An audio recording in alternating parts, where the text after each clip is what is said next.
You want to see me, sir? Yes, Paul. I really like the way you dance. No, I mean it. So I figured we could try this again. For one thing, if you're going to change your name, why go from a Puerto Rican name to an Italian one? Because I don't look it. Everyone tells me, you don't look Puerto Rican. You don't look Puerto Rican. But I am. So you figured you looked Italian? No. I guess I just wanted to be somebody else. Why do you want to be someone new? Why? Well, I'm not exactly proud of my past. Who is? So that's what the word means, Paul. Past. Listen, that might be easy for you to say, but for me... Look, wait a minute. What made you start dancing? Your parents? No. What do Puerto Ricans know about theater? I mean, now they have Channel 47, but then they didn't have anything. But I loved movies. My dad would take us all the time. He'd work nights, and he'd come home and take us to 42nd Street, and we'd go from one movie to another, to another. I don't know why, but I always loved musicals. How old were you? 7 or 8. On 42nd Street? Yeah, it was a trip. Go on. Well, I had to sit down in front because I couldn't see. I wear contact lenses now. But I had to sit down in front, and these strange men would sit next to me and play with me. I never told anyone because, well, I guess it didn't matter. Why did it matter? Why? Look, Paul, if this is too rough for you, I have your picture ready. No, okay. So after seeing all those movie musicals, I would dance around the street all the time, and I'd get caught. It was so embarrassing. I was always trying to be Sid Charisse, which I don't really understand because I always wanted to act. I mean, I always wanted to perform. One day, my cousin told me, "You'll never be an actor." And I knew she was telling me that because I was such a sissy. I mean, I was terribly effeminate. I always knew I was gay, but that didn't bother me. What bothered me was I didn't know how to be a boy. One day I looked at myself in the mirror and said, "You're 14 years old and you're a faggot. What are you going to do with your life?"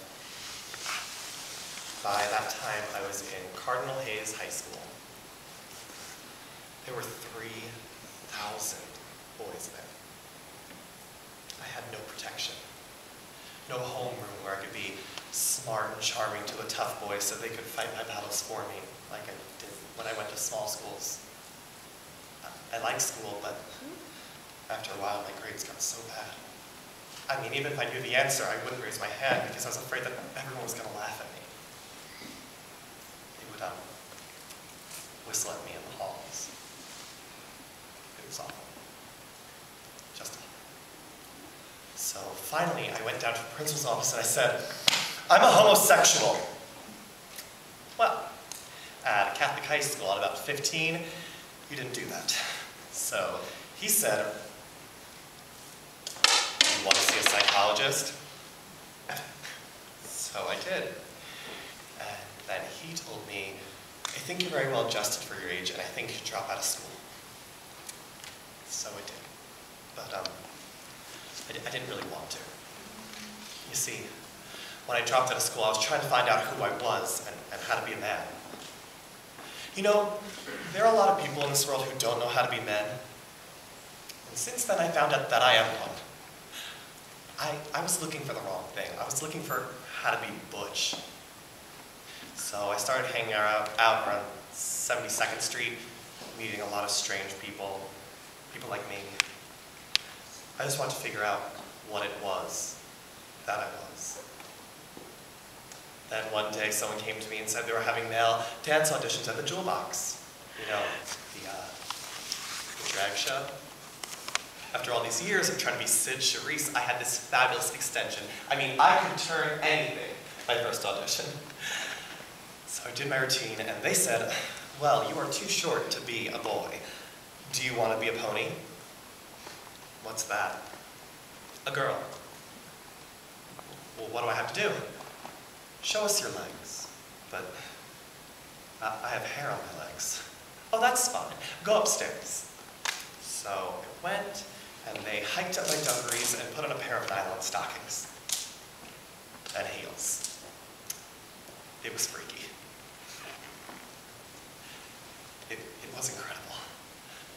So I went back down and they said, oh, you have wonderful legs. Really? Terrific. It's so weird thinking about this. It feels like a whole lifetime ago. I was just past 16. So anyways, there was this thing of me hiding it from my parents because I had to buy things like shoes to rehearse in, earrings, makeup, and I'd hide it all from my mother, who would find it.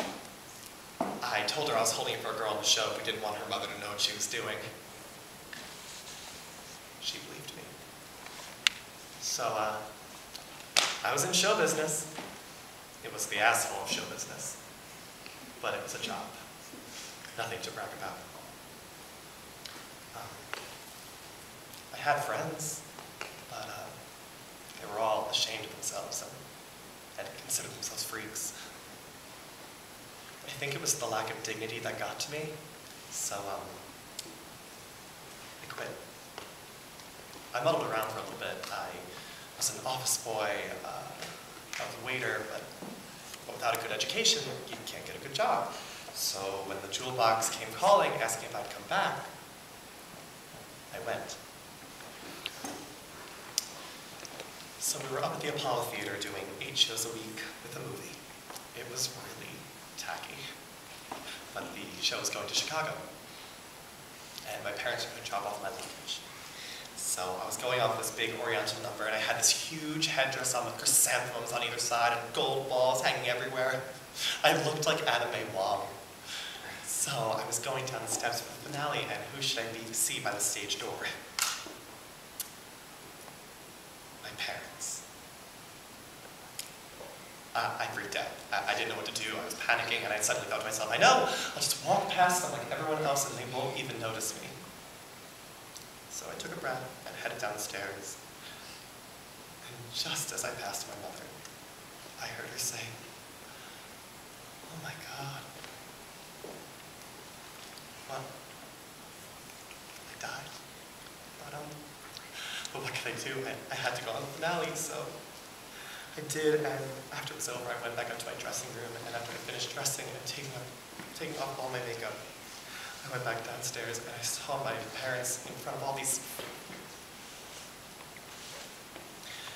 And I went to them, and all they said to me was, take care of yourself. Make sure you eat. And please write.